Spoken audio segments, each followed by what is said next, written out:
What happens when the heart's incredible? Its intricate plumbing isn't quite right from the very moment of birth, especially in those furry family members we love so much. It's a really important question. These congenital heart defects, issues present right from birth. They can significantly impact an animal's life from the get-go. Exactly. And today we're diving deep into the information you've gathered, looking at one specific condition. Pulmonic stenosis. This is, well, it's a really significant congenital heart defect we see affecting both dogs and sometimes cats. Right, we've got this stack of articles, research papers, all the notes you shared on this. And our mission for this deep dive is to sift through all that material, pull out the absolute must-knows, and help you get a clear picture of exactly what pulmonic stenosis is, who it affects, how vets figure it out, and the latest ways to manage it. Yeah, we'll journey from understanding the fundamental problem, how it messes with blood flow, right through to some of the cutting-edge tools and treatments that are really changing what's possible for these pets now. Get ready for some real insights and key takeaways here. Okay, let's unpack this first piece. Yeah. At its very core, what is pulmonic stenosis? Okay, think of it like this. Pulmonic stenosis is a congenital narrowing. Congenital meaning it's there when the animal's born. Right.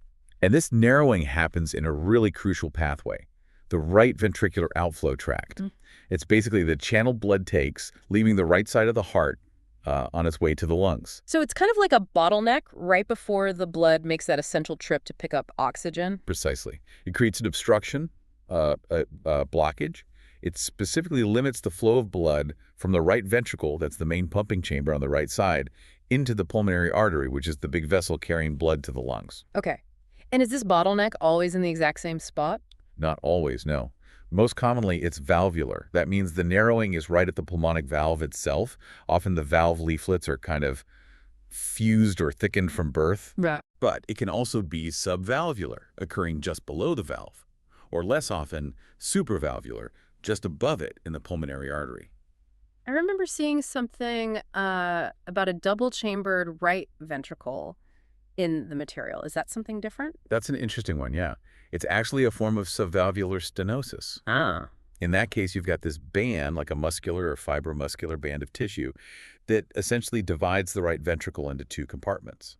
And understanding that specific anatomy is important because, well, it really affects how you might try to fix it. Okay, so you have this obstruction, this narrowing. What does that actually do to the heart over time? What's the consequence of that resistance? Well, the heart's a pump, Right. right? And when there's resistance, it just has to work harder. This obstruction causes a pressure overload on the right ventricle. Makes sense. To push blood through that narrow opening, the right ventricle has to generate these abnormally high pressures during contraction. It's systolic pressure. Like trying to force water through a hose that's pinched almost shut. Exactly like that. And that constant, really strenuous effort makes the muscle walls of the right ventricle thicken up. We call this concentric hypertrophy. Okay. The more severe the narrowing, the higher the pressure needed, and the thicker that muscle becomes. And that difference in pressure between the ventricle and the artery, that's a key measurement, isn't it? Oh, absolutely fundamental. The pressure gradient, that's the difference between that really high pressure inside the working right ventricle and the, well, normal pressure in the pulmonary artery after the stenosis. This gradient is a primary way we quantify just how severe the stenosis is. So the thickening is the heart trying to compensate, but does that extra muscle get tired or cause other problems? It does. I mean, while the hypertrophy helps initially overcome the obstruction, that thickened muscle is working incredibly hard. It's at increased risk of not getting enough oxygen, that's ischemia, Right. and it's also prone to developing abnormal electrical activity, which leads to arrhythmias, irregular heart rhythms. Does the shape change affect other parts of the heart too? Yes, definitely. The changes in the right ventricle shape and how it functions can put strain on the tricuspid valve. That's a valve between the right atrium and right ventricle. Okay. And this can lead to secondary tricuspid insufficiency, where that valve starts to leak. Sometimes you can even have a congenital problem with the tricuspid valve itself, called tricuspid dysplasia, happening at the same time. And I assume exercise makes everything work harder. Exactly. With activity, the body needs more blood flow, right?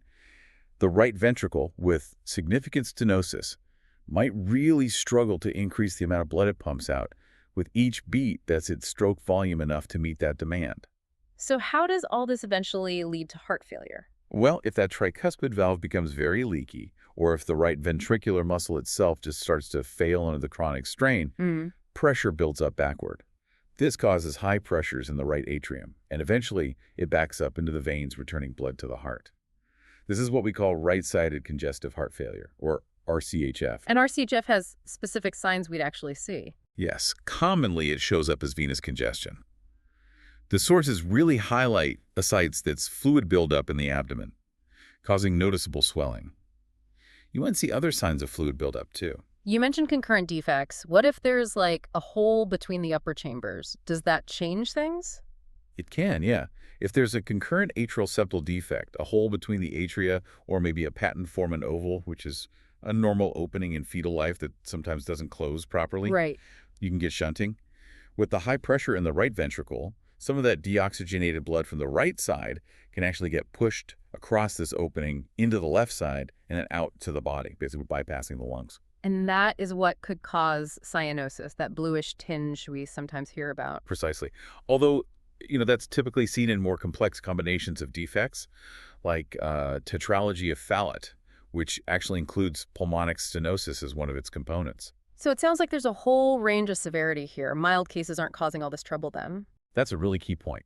Mild pulmonic stenosis usually has no significant impact on blood flow dynamics, no major hemodynamic effects. So aside from maybe hearing that murmur, these animals often live perfectly normal, happy lives. No treatment needed. But the severe cases can impact multiple body systems. Oh, yeah. Primarily the cardiovascular system, obviously, leading to RCHF and those dangerous arrhythmias. Secondarily, because the veins draining the abdomen get backed up, you can see issues with the hepatobiliary system, like in a large liver hepatomegaly, often with RCHF. And the nervous system can be impacted too, due to reduced blood flow to the brain, cerebral hypoperfusion. That can show up as syncope or fainting, especially during exercise. That gives us a really clear picture of what's happening inside. Now, let's look at who gets this. Is it something we see equally in all dogs and cats? No, the research is pretty clear here. There's a definite species difference. Pulmonic stenosis is substantially more common in dogs than it is in cats. How common are we talking in dogs? Well, the surveys we looked at consistently show it's among the top 3 most common congenital heart defects in dogs. It makes up a pretty big chunk, somewhere between, say, 21% and 32% of diagnosed congenital heart problems in dogs. Wow. But in cats, it's quite uncommon. Only about 3% of congenital defects in one study, and it's really rare to see it as the only defect in a cat. So definitely more of a dog thing. And are certain dog breeds particularly prone? Absolutely. This is one of the most striking things in the research you pulled together. There's a very, very strong breed predisposition. Like who? We see it frequently in English. Bulldogs, Chihuahuas, French bulldogs, miniature schnauzers, Westies, Samoyeds, Cocker Spaniels, Beagles, Boxers, the list goes on. Pomeranians, German Shepherds, Boykin Spaniels, Keeshonds, Airedales, Jack Russells, Bull Mastiffs, Schnauzers again, Labs, Newfoundlands, Boston Terriers, Pit Bulls. That's quite a list. Really points strongly towards something hereditary. What age is it usually found? Well, it's present from birth, right? So it's often first suspected when a vet hears a murmur during a routine puppy checkup. Makes sense. If a murmur isn't picked up then, sometimes signs might develop later in life, and that leads to diagnosis then. Any difference between males and females? There seems to be, yeah, a higher incidence in males, particularly noted in English bulldogs, and potentially in other breeds too. Given that strong link to specific breeds, genetics must play a pretty big role. Oh, they absolutely do. It's recognized as an inherited defect, for instance, in beagles. The research there suggests a complex polygenic mode of transmission, meaning multiple genes are likely involved. Right. But that clear breed predilection strongly indicates a significant genetic component is driving this. And that understanding has a very direct, very practical implication. Right. Crucially, yes. It leads straight to the vital recommendation that affected animals should not be used for breeding. That's probably the single most effective way to help prevent the disease from continuing and spreading within breed lines. I was really interested in that example you highlighted from the research about actually tackling this genetically within a breed. Yes, it's a great illustration of how powerful proactive screening can be, even without knowing the exact genes yet. There was this systematic screening program in Newfoundland dogs in France that ran for 14 years. Oh. They screened over 900 dogs using just physical exams and echocardiography, the heart ultrasound, and they showed a low And importantly, a decreasing prevalence of both pulmonic stenosis and aortic stenosis in that population over the years. So even without pinpointing the exact mutations, just identifying affected dogs through screening and removing them from the breeding pool made a real difference to the breed's health. Exactly. It's a powerful example of how responsible breeding practices can really improve the health of a breed. And quickly back on cats again, if they do get it. Right, in cats, as we touched on, pulmonic stenosis is often found alongside other congenital heart defects. Actually, the most common feline congenital defect is a ventricular septal defect, a hole between the ventricles. So in a cat with a murmur, the cardiologist is always looking for the full picture, checking for other potential defects too. Okay, we understand what it is and which pets are most at risk. Now, for owners and vets, what does this actually look like? What are the signs we might see? Yeah, and this is where severity really comes into play, because the clinical signs vary so dramatically. It's really important to remember that mild stenosis usually causes no clinical signs at all. These animals can be completely asymptomatic, totally fine, and live out their normal lifespan. But if it's more severe, that's when the problems start. That's when you see the problems, yes. Severely affected patients are definitely at risk of developing that right-sided CHF we talked about, showing exertional syncope that's fainting or collapsing during activity because the heart just can't keep up, or, tragically, sudden death, which can sometimes be the very first obvious sign. So what kind of things might an owner notice and report to their vet? Well, they might mention seeing that abdominal distension from the ascites, the fluid buildup, Yeah. or maybe difficulty breathing, dyspnea, exertional syncope, or just general exercise intolerance, less energy than usual. Those are common complaints. Or again, there's that devastating possibility of sudden death. Sure. But it's key that many, perhaps even most, affected animals, especially when they're young, show no outward signs to their owner at all. What about when the vet examines the pet? What's the big giveaway then? The absolute hallmark sign, the main reason this condition gets suspected in the first place, is a systolic murmur. That's a heart murmur heard specifically during the heart's contraction phase. Right. And it's typically loudest over the left heart base, that area on the left side of the chest near the shoulder, which is right over where the pulmonic valve sits. How would you describe that murmur sound? The material describes it as a mid-systolic or maybe holosystolic murmur, often with a crescendo-decrescendo pattern. It sort of gets louder, and then softer, diamond-shaped sometimes. Does the loudness tell you everything about how severe it is? Can you just go by that? Generally, louder murmurs, especially if you can also feel a vibration on the chest wall, we call that a precordial thrill, they're associated with more severe stenosis. However, and this is a really crucial nuance that's not always a perfect correlation, Okay. especially in complex defects like that tetralogy of Fallot we mentioned, the loudness of the murmur doesn't always accurately reflect how severe the pulmonic stenosis part of that complex actually is. Interesting point. Any other physical findings the vet might pick up? Yeah, arrhythmias, those abnormal heart rhythms, might be detected just by listening or feeling the pulse. The heart rate might be faster than normal, particularly if the pet is already in CHF. And other signs of CHF, if they're present, would include that ascites, maybe distended jugular veins in the neck, and an increased breathing rate, tachypnea. Okay, so a murmur, especially in a predisposed breed, raises a big flag. How do we then confirm the diagnosis and critically figure out exactly how severe it is? What's the diagnostic journey look like? Right, and getting that accurate diagnosis and quantifying the severity are absolutely essential because, well, treatment decisions really hinge entirely on that information. So it starts with that initial vet visit and just listening carefully. Yep. The physical examination and auscultation, listening with the stethoscope, are the critical first steps. Hearing that characteristic loud systolic ejection murmur at the left base is the primary trigger for suspicion. But relying just on the murmur isn't enough, you're saying? Absolutely not. That murmur needs further investigation, specifically with imaging. You've got to distinguish it from innocent murmurs, sometimes called physiological flow murmurs. Right, puppies get those sometimes. Exactly. They're common in young, growing puppies. They can sound quite similar, but they're benign, totally harmless, and typically disappear as the puppy matures. Plus, like we said, in complex defects, the murmur's intensity might not accurately reflect the true severity of the stenosis anyway. So imaging is necessary. What about x-rays? Do they help? Thoracic radiographs, chest x-rays, yeah, they provide supportive information. You might see signs of right-sided cardiac enlargement. The heart can look wider or bigger on the right side on the x-ray. A really classic finding is a bulge in the pulmonary artery just after the stenosis. We call that a poststenotic pulmonary artery bulge. Yeah.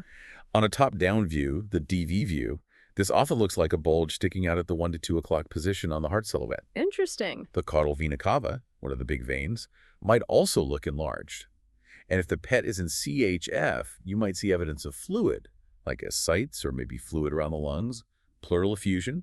Sometimes you might even see that the blood vessels in the lungs look smaller, suggesting diminished pulmonary perfusion.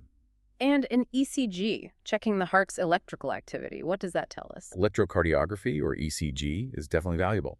It can show patterns that suggest right ventricular enlargement, things like deep S waves in certain leads, or maybe a right axis deviation on the tracing. Okay. But most importantly, the ECG is crucial for detecting and characterizing cardiac arrhythmias.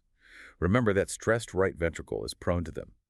Arrhythmias can be life-threatening complications, and the ECG helps vets identify them and manage them directly. So X-rays and ECG give clues, check for complications, but they don't actually show you the structural problem itself. Exactly right. For the definitive diagnosis and really the most critical information, the gold standard test is echocardiography.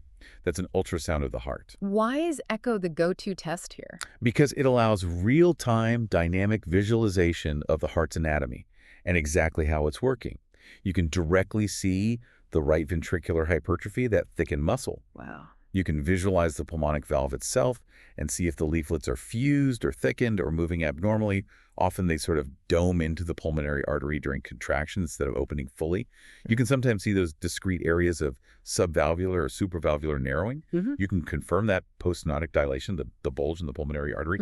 In very severe cases, certain views might even show a distinctive sort of figure-8 appearance.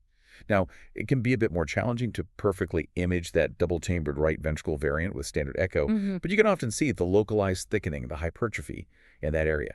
And this is where we get that absolutely critical measurement, the pressure gradient. Yes, this is the absolute key.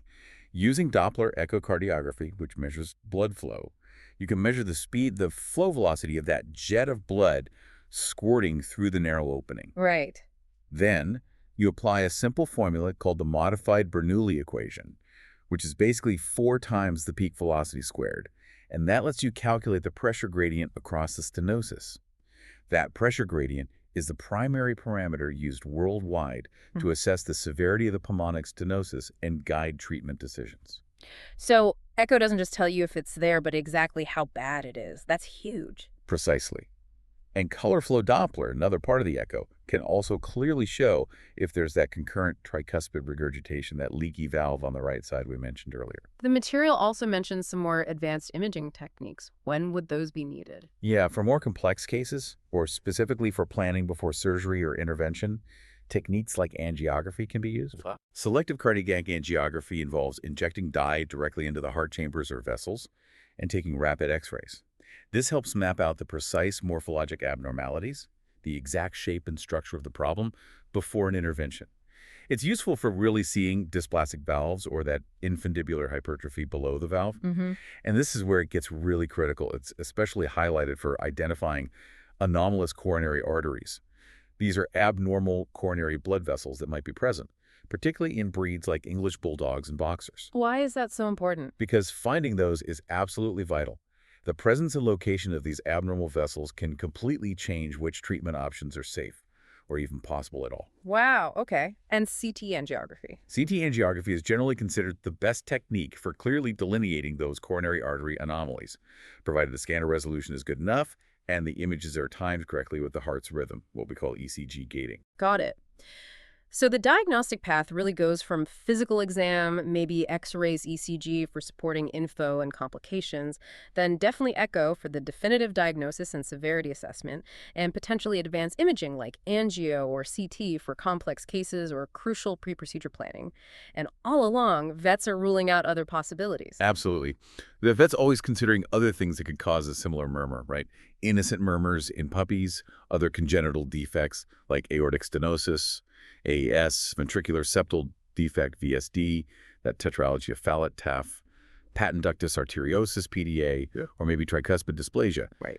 In cats, they'd also think about dynamic right ventricular outflow tract obstruction, DRV, OTO, which is more of a functional narrowing, and other functional murmurs caused by things like anemia or high heart output states. Mm. Echo is really critical for differentiating PS from all these other possibilities. Okay, we've diagnosed it, we've assessed its severity using that crucial pressure gradient.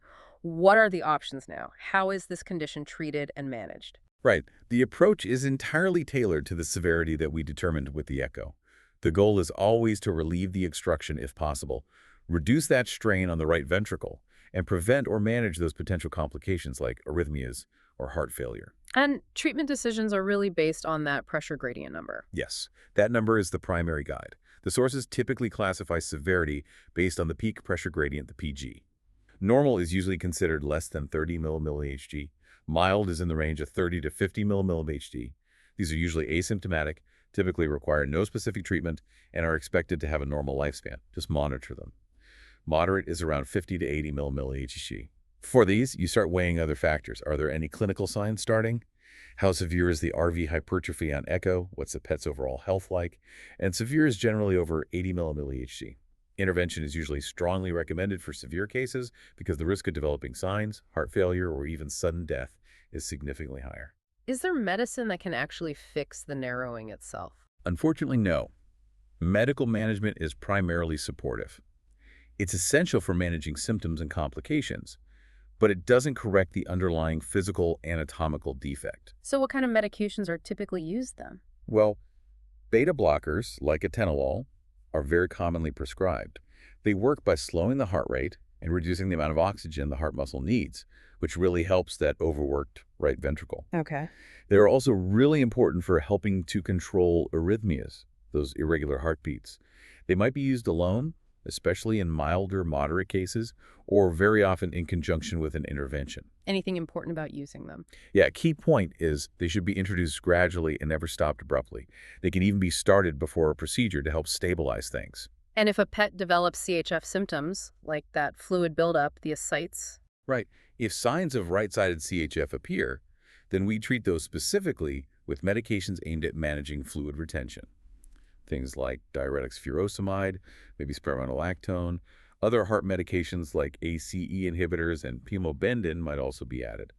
Often the goal is to get the pet stable and get the CHF under control before attempting an intervention like ballooning. And if those dangerous arrhythmias start showing up? If significant supraventricular or ventricular arrhythmias develop, then specific antiarrhythmic drugs become necessary. Stabilizing the heart's rhythm is critical to reduce that risk of sudden death. Any other cautions with medications we should know about? Yes, you have to be careful. Vasodilator drugs, which relax blood vessels, generally aren't helpful here and can actually cause dangerous low blood pressure without fixing the underlying obstruction. Diuretics and ACE inhibitors need careful monitoring, especially kidney function and blood pressure. ACE inhibitors should usually be started at low doses. It's also important to remember that even with medication, severe cases might still progress and develop significant clinical signs over time.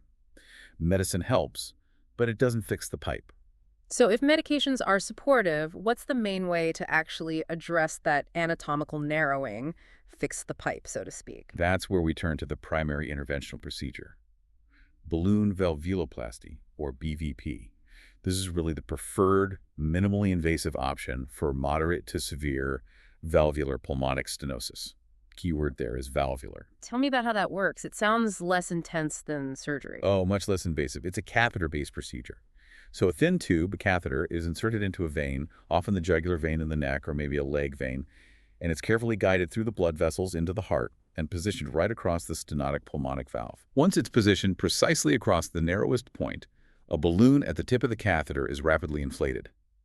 This inflation stretches, and in some cases, actually tears the fused or malformed valve leaflets.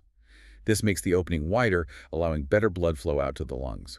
It's all done under general anesthesia. And they check it worked. Yes, usually angiograms, those x-rays with dye and direct pressure measurements, are taken before and after the balloon inflation to confirm the placement was right and assess the immediate result, see how much the pressure gradient dropped. So who's this best for? The main indications are moderate to severe valvular PS, usually with a pressure gradient over 50 mmHg, maybe 60, depending on the cardiologist, particularly for pets that are showing symptoms or considered high risk for developing problems. And how successful is it? What are the typical outcomes? BVP can dramatically improve the severity of the stenosis and therefore the pet's prognosis. A successful procedure is typically defined by reducing that pressure gradient by at least 50%, or getting the final pressure gradient measured during the procedure below 40 or 50 millimillar Hg. Studies report pretty high rates of clinical improvement, like around 98%, and technical success rates for the procedure itself around 84%. That sounds very effective. Is it a complete cure, though? That's a good question. It's important to view it more as a remedy rather than a complete cure. Some residual stenosis, some degree of narrowing often remains. Okay. And restenosis, where the narrowing starts to come back over time, can occur, maybe in up to 10% of cases, potentially requiring a second procedure down the line. The success can also be influenced by the specific type of valve abnormality and the age of the patient. You mentioned earlier a really significant limiting factor for BVP, something really important to check first. Yes, this is a critical point that really came through in the research, especially concerning breeds like English Bulldogs and Boxers. It's the presence of anomalous coronary arteries. Those abnormal blood vessels. Exactly. If an abnormal coronary artery happens to wrap around the right ventricular outflow tract, right where you need to inflate that balloon, well, attempting BVP carries a severe risk. What kind of risk? Inflating the balloon could potentially rupture that anomalous artery. That could lead to massive hemorrhage, bleeding into the sac around the heart, and potentially sudden death right there on the table. Wow, that's serious. It's incredibly serious. Yeah. And that's why thorough assessment, usually with angiography or CT angiography, before performing BVP is absolutely vital, particularly in those high-risk breeds. Also, BVP is generally not considered successful for that double-chambered right ventricle variant we discussed earlier. The structure is different. That risk with the anomalous coronary arteries is a huge consideration. What other complications can happen with BVP, even if the coronaries are okay? Well, aside from the general risks that come with any anesthesia, specific BVP complications can include arrhythmias, irregular heartbeats happening during or immediately after the procedure. Some of these can be serious, even life-threatening, but they're often manageable with medication like beta blockers, which are often started beforehand. Okay. Vascular damage or hemorrhage at the catheter insertion site, or rarely within the heart, can happen. Restenosis over time is a possibility. Very rarely, blood clots could form. And then there are more minor things, like discomfort or swelling at the incision site where the catheter went in. So if DVP isn't an option, maybe because of those anomalous coronary arteries, or the type of stenosis isn't valvular, or maybe it just wasn't successful, are there traditional surgical approaches? Yes, absolutely. Traditional open-heart surgical techniques are considered in cases where BVP isn't feasible or maybe didn't achieve a good enough result, or for those non-valvular forms of stenosis, like severe subvalvular or supravalvular narrowing. What do those surgeries actually involve? Well, the techniques vary depending on the specific anatomy they find. They can include things like surgically incising the fused valve leaflets, that's called a valvulotomy, or using a patch of material to actually widen a narrowed area, patch grafting. This is reportedly quite effective for supravalvular stenosis, or if the whole ring, the annulus, is too small and has shown good results, especially in smaller breeds. Sometimes they might remove a portion of the valve, a partial valvulectomy, or in really complex situations, they might even use a conduit, basically a tube, to bypass the obstruction entirely. And sometimes these require actually stopping the heart and using a heart-lung machine. Yes, for the more complex repairs, or when the surgeon needs to work directly inside the heart chambers or on the major vessels while the heart isn't beating, open heart surgery using cardiopulmonary bypass is necessary. That machine temporarily takes over the job of the heart and lungs during the surgery. What's the goal of open heart surgery for this? Is it more likely to be a cure? The goal is often potentially more curative than BVP for certain specific anatomical problems, yes. It's obviously a major procedure, typically involving opening the chest, a thoracotomy. Outcomes can be very positive, leading to significant improvement. But it sounds riskier. It generally carries higher complication and mortality rates compared to the minimally invasive BVP. It's also more expensive and requires a highly specialized surgical team and facility. Ideally, for the best outcomes, these big surgeries are performed in dogs over maybe 5 months old. and who don't have other severe health issues or complex congenital defects alongside the PS. Okay, so whether it's a mild case that's just being monitored or a more severe one that needed BVP or even surgery, what does life look like after the diagnosis or treatment? What's involved in the long-term management? Right, long-term care is absolutely vital, no matter the severity or treatment path. It's really about optimizing their quality of life and longevity for years to come. What's the immediate care like right after something like BVP? What do owners need to do? Typically, the pet might stay in the hospital just overnight for monitoring. Then owners are instructed to keep an eye on the catheter insertion site, looking for any signs of infection, redness, swelling, or discharge. Exercise restriction is usually needed for about 10 to 14 days to allow that site to heal properly. Makes sense. And if the jugular vein in the neck was used for access, they'll need to use a harness instead of a neck lead for a while. But most pets are up and about eating and drinking pretty quickly after the procedure. And follow-up appointments. How often do they need checkups? Regular reevaluations are really essential. They need to check the results of the intervention and monitor for any changes over time. An initial follow-up with the veterinary cardiologist, including another echocardiogram, is usually recommended maybe 1 to 3 months after the procedure. This checks how successful the BVP was and how the heart muscle is responding or remodeling. And long-term. Long-term, annual reevaluations with echo are generally advised. If the defect is very well controlled and stable after intervention, maybe less frequently, like every couple of years, but ongoing monitoring by a specialist is definitely key. Do pets often need medication for life, even after a successful procedure? Yes, many dogs with moderate to severe PS, even after a successful intervention like BVP, will likely require daily medications for the rest of their lives. Those beta blockers are frequently continued, sometimes for months, often lifelong. Why is that? They help the heart muscle size normalize, keep the heart rate controlled, and manage any residual risk of arrhythmias. And of course, if signs of CHF were present before, or if the heart muscle function is compromised, medications like diuretics, ACE inhibitors, or pimobendan would also be continued as needed. What about things like activity and diet? Any special rules? Dietary changes, like a low-salt diet, might be helpful in managing fluid retention if there's ongoing or difficult-to-control ascites or CHF. In terms of activity, limiting really intense or strenuous exercise, especially in hot weather, is often recommended for moderate to severe cases to reduce the risk of syncope or exercise intolerance. Okay. However, after a very successful BVP that significantly reduces that pressure gradient, or in pets with only mild stenosis to begin with, the need for strict exercise restriction might be less critical, depending on the cardiologist's assessment of the individual pet. And pulling back to that genetic point again, it really bears repeating in these long-term management discussions.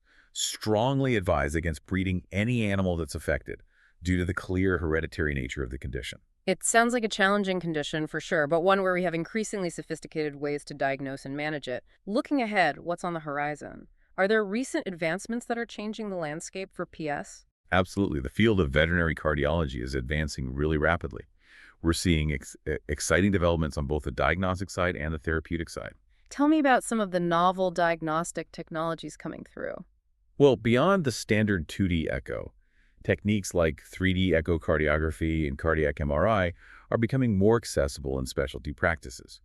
They offer incredibly detailed anatomical and functional views, which can be invaluable for planning interventions in really complex cases or just getting a clearer picture than conventional methods might provide. And I saw mention of AI, artificial intelligence, in the material. How's that playing a role? Yeah, AI is definitely starting to make inroads. AI-driven diagnostics are being developed for automated analysis of echocardiograms. The idea is to make these complex tests potentially quicker, smarter, maybe more consistently accurate by assisting the cardiologist in finding subtle abnormalities or performing measurements more efficiently. This could really improve workflow in busy cardiology practices down the line. What about monitoring pets when they're not actually at the clinic? That's another interesting area. Wearable cardiac monitors are an emerging technology. Think like Fitbits for pets, but more medically focused. They offer the potential for continuous long-term monitoring of vital signs like heart rate and respiratory rate right in the pet's home environment. That sounds useful. Yeah, it could be a game changer for managing long-term conditions like this, maybe detecting problems earlier before they become critical. On the treatment side, any new options besides BVP and traditional surgery? Yes, transpulmonary stent implantation is an emerging transcatheter option. So instead of just ballooning the valve, a metal stent is actually placed across the outflow tract to physically hold it open. Hmm. This is being explored particularly for certain specific anatomical variants, or maybe in situations where BVP might be less effective or has failed. Interesting. And new drugs coming along. Pharmaceutical advancements are continuing too. The veterinary market for cardiac medications is definitely growing. We've seen significant improvements in outcomes with the drugs we already have, like pimobendan, ACE inhibitors, beta blockers. We can probably anticipate more combination drugs, novel formulations, perhaps even entirely new classes of drugs becoming available over time. For instance, the research mentioned a new FDA-approved oral solution for treating CHF that was expected, showing there's ongoing progress in drug options. And professional organizations play a vital role in kind of pulling all this new information together and setting Well, standards. absolutely crucial. Professional bodies like the American College of Veterinary Internal Medicine, Mm. ACVM here in the U.S., or the European College of Veterinary Internal Medicine Companion Animals, ECVMCA, are vital. They provide evidence-based guidelines through consensus statements. They synthesize all the latest research on diagnosis and treatment. This helps ensure a consistent and high standard of care across the profession. They've issued consensus statements on related conditions like pulmonary hypertension, and that process really helps guide vets on best practices for conditions like PS2. This deep dive has covered so much ground, really, from the tiny valve problem itself to major interventions and even futuristic AI. So, pulling it all together now, what are the absolute key takeaways and recommendations based on all the material you provide us with? Okay, first, just the core understanding that pulmonic stenosis is a really important congenital defect, particularly prevalent in those specific dog breeds we listed. And it's less common, but often more complex when it occurs in cats. That species difference is really key. And for figuring it out, the main tool is Echocardiography. It's the absolute cornerstone. It's essential for making the definitive diagnosis, accurately assessing the severity using that pressure gradient number, and critically, guiding which treatment is most appropriate for that individual animal. an intervention acting on it. Early intervention, particularly in moderate to severe cases, is strongly supported by the research for improving long-term outcomes. The goal is really to act before irreversible damage occurs to that heart muscle. Don't wait until it's too late. And the procedure of choice, when appropriate? Balloon valvuloplasty, BVP, is the primary interventional choice for valvular pulmonic stenosis. But, and this is a life-saving but careful pre-procedure assessment for those anomalous coronary arteries, especially in high-risk breeds like English bulldogs and boxers, is absolutely critical for safety. Cannot emphasize that enough. And management isn't just a one-and-done fix. Absolutely not. Management is truly holistic. It includes using the right medical therapy to support the heart and manage complications, diligent long-term monitoring through regular checkups with the cardiologist, and being proactive about managing potential issues like arrhythmias or developing CHF. So for you, thinking about the information you shared, what's most important for veterinarians listening to take away from this? Okay, first, maintain a high index of suspicion. If you hear that murmur, especially a loud systolic one at the left base, in a young dog of a predisposed breed, even if they seem perfectly fine otherwise, don't just dismiss it. That murmur warrants investigation. And where does that investigation lead? Referral, yes. Refer suspected cases to a board-certified veterinary cardiologist for that crucial echocardiogram. That's how you get the definitive answer, the accurate severity, and the best guidance on treatment. Base those treatment decisions squarely on the measured pressure gradient from the echo and the specific anatomical type of stenosis identified. BVP for moderate severe valvular PS, but explore surgical options for other forms, or when BVP is deemed too risky because of those coronaries. Ensure a comprehensive pre-intervention assessment, particularly looking for those anomalous coronary arteries, to absolutely minimize the procedural risks.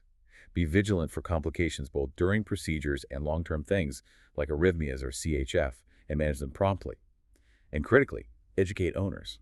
Explain the chronic nature of the condition, why lifelong follow-up with the cardiologist and often ongoing medications are necessary, and discuss appropriate activity levels for their specific pet. And the final, really important genetic recommendation. Strongly, absolutely, advise against breeding any affected animals due to the condition's clear hereditary nature. It's the responsible thing to do for the breed's future health. We've really navigated the path of blood through the right side of the heart today. understood the serious challenges posed by pulmonic stenosis, explored the detective work involved in diagnosis, and seen the remarkable ways modern veterinary medicine can intervene and manage this condition. It's truly incredible how far the possibilities have advanced for these pets, even in just the last couple of decades. It really is. And here's maybe a final thought for you, our listeners, to carry forward.